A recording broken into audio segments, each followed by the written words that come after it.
Hello friends, आजकल कुछ graduated गधे साइंस का झंडा उठाकर दुनिया को एक नई डायरेक्शन देने की बड़ी बड़ी बातें कर रहे हैं। इस क्रम में जो भी व्यक्ति वेदों का समर्थक हो, ब्राह्मण हो, उसका अस्तित्व ही वो लोग नकार देते हैं। मुझे लगता है अगर इनके माँ बाप भी ब्राह्मण या वेद का समर्थन करें तो उनको भी ये नकारने का प्रयास करेंगे। ये लोग धर्म का खंडन करते हैं लेकिन धम्म यानी महात्मा बुद्ध द्वारा प्रदत्त धर्म को स्वीकार करते हैं। बाबा साहब अम्बेडकर जी के उन विचारों को स्वीकार करते हैं जो ब्राह्मण विरोधी हो, और जोश में आकर अपना नाम भी तथागत, सिद्धार्थ इस टाइप के नाम रखकर दिन रात ब्राह्मणों को गालियां निकालते हैं और वास्तव में इस तरह महात्मा बुद्ध का ही अपमान करते हैं। एक फर्जी चैनल नॉनसेंस जर्नी ने कुछ समय पहले एक वीडियो डाला जिसमें उस ग्रेजुएटेड डंकी का कहना है कि आचार्य चाणक्य नाम के कोई व्यक्ति हुए ही नहीं, ये सब ब्राह्मणों की चाल थी और ये सब कल्पना है। इनके अनुसार आचार्य चाणक्य ब्राह्मणों द्वारा खड़ा किया हुआ एक काल्पनिक कैरेक्टर है। इसे प्रूव करने के लिए इनके पास एक ही प्रमाण है और वो है मेगास्थनीज द्वारा भारत की यात्रा का वर्णन। वास्तव में यही प्रमाण अधिकतर अम्बेडकरवादी लोग देते रहते हैं। इनका कहना है कि मेगास्थनीज चाणक्य के काल में भारत आया और उसने चाणक्य का वर्णन ही नहीं किया, इसलिए चाणक्य काल्पनिक है। और इनके अनुसार चाणक्य का कोई भी वर्णन किसी भी इतिहास ग्रंथ में नहीं मिलता। इनके इस दावे की पोल हम वीडियो के अंत में खोलेंगे। वास्तव में आचार्य चाणक्य का वर्णन इतिहास में मिलता है, लेकिन कुछ आरक्षण प्राप्त लोगों को वह दिखाई नहीं दिया, क्योंकि आरक्षण के चक्कर में पढ़ाई पूरी नहीं करनी पड़ती, थोड़ा सा पढ़ने पर ही सिलेक्शन हो जाता है। जो लोग कहते हैं कि चाणक्य काल्पनिक है, उनका तर्क ये है कि मेगास्थनीज ने अपने ग्रंथ इंडिका में चंद्रगुप्त के बारे में बात की है, लेकिन चाणक्य के बारे में नहीं। इसका मतलब चाणक्य तो थे ही नहीं। मेगास्थनीज ने चाणक्य का वर्णन क्यों नहीं किया, इसके बारे में वीडियो के अंत में मैं आपको बताऊंगा। वीडियो बनाने वाले तथागत ने अपने वीडियो में किसी फर्जी लेखक राजीव पटेल के नाम पर कुछ बातें कही है और बोला है कि यह कोई प्रसिद्ध इतिहासकार है। मैं आपको बताऊंगा कि जो मेगास्थनीज का मूल इंडिका है उसमें क्या लिखा हुआ है, और रेफरेंस के तौर पे उपकरण के आधार पर इतिहास लिखने वाले प्रसिद्ध इतिहासकार राजीव पटेल जी की किताब बुद्धिजीवियों के षड्यंत्र के हवाले से बताऊंगा। इसमें यहाँ इसने गप मारी है। प्रसिद्ध होने का मतलब ये नहीं कि सिर्फ भीम गैंग के अंदर ही प्रसिद्ध हो। इस तथागत का कहना है कि चाणक्य को सिर्फ संस्कृत आती थी और मौर्य काल में संस्कृत का कोई प्रमाण नहीं है। इस दावे की भी पोल खुल जाएगी। इस चाणक्य किरदार की भाषा नागरी लिपि और संस्कृत भाषा बताते हैं कि उन्हें इसके अलावा कुछ नहीं आती थी। यहाँ तथागत ने खुद ही अपनी तरफ से अजम्पशन मान लिया है कि आचार्य चाणक्य को संस्कृत ही आती थी और कुछ नहीं आता था, जबकि इस बात का कोई प्रमाण नहीं दिया और संस्कृत के आधार पर चाणक्य के वास्तविक इतिहास को झुठलाने का असफल प्रयास किया। मैं पूछता हूँ कि इसे कैसे पता कि आचार्य चाणक्य को क्या आता था, क्या नहीं आता था, कितनी लैंग्वेज आती थी, कितनी नहीं आती थी। इस बात को यह व्यक्ति कैसे डिसाइड कर रहा है?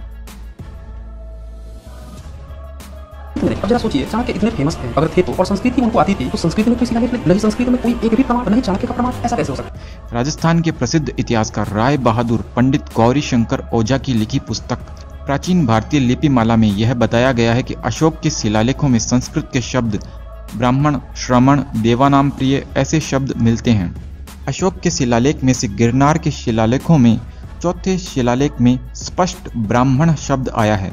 जहाँ शब्द लिखे हैं असंप्रतिपति ब्राह्मण, यहाँ स्पष्ट ब्राह्मण शब्द है, न कि बमहन।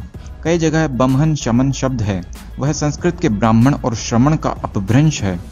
शाहबाजगढ़ी के शिलालेखों में श्रमण शब्द भी आया है। ये स्पष्ट संस्कृत के शब्दों के प्रमाण हैं। ये बंदा बार बार बोल रहा है कि ब्राह्मण शब्द दिखाओ, तो इसको ये प्रमाण देख लेना चाहिए। तो फ्रेंड्स, अब ये सिद्ध है कि उस समय संस्कृत थी। अब आप किसी फर्जी लेखक राजीव पटेल की बात मानोगे या प्रसिद्ध इतिहासकार गौरी शंकर ओझा जी की, ये आप पर निर्भर है। मौर्य काल में जो संस्कृत के प्रमाण हैं, उन शब्दों को इस व्यक्ति ने बिना किसी तर्क के झुठलाने का प्रयास किया है। वास्तव में प्राकृत और पाली भाषा संस्कृत का ही अपभ्रंश है, संस्कृत का बिगड़ा स्वरूप है। जैसे ये लोग धर्म को धम्म बोलते हैं, इसी तरह ब्राह्मण शब्द का बिगड़ा स्वरूप बमहन, श्रमण का बिगड़ा स्वरूप समन है। वास्तव में अशोक के शिलालेखों की भाषा शुद्ध पाली न होकर संस्कृत निष्ठ पाली है, यानी उसमें संस्कृत और प्राकृत भाषा का मिक्सचर है, जैसे आजकल हिंदी और इंग्लिश का मिक्स प्रयोग होता है। मेगास्थनीज ने चाणक्य का वर्णन क्यों नहीं किया? इसका जवाब यह है कि जो लोग मेगास्थनीज का प्रमाण देते हैं उनका मानना है कि मेगास्थनीज ने अपने ग्रंथ इंडिका में 2 शब्दों का प्रयोग किया है, पॉलीब्रोथ और सेंड्रोकोटस।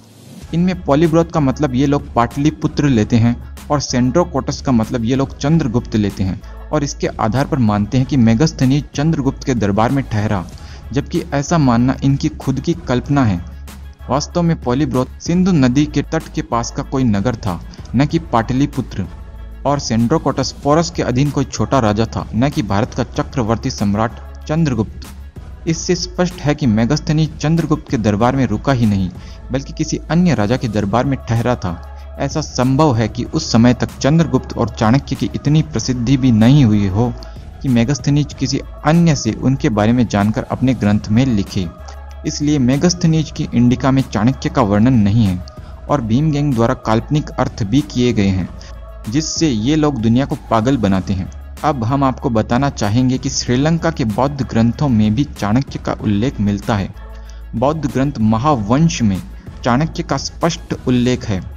उसमें लिखा है, महाक्रोधी ब्राह्मण चाणक्य ने चंद्रगुप्त को राजा बनाया।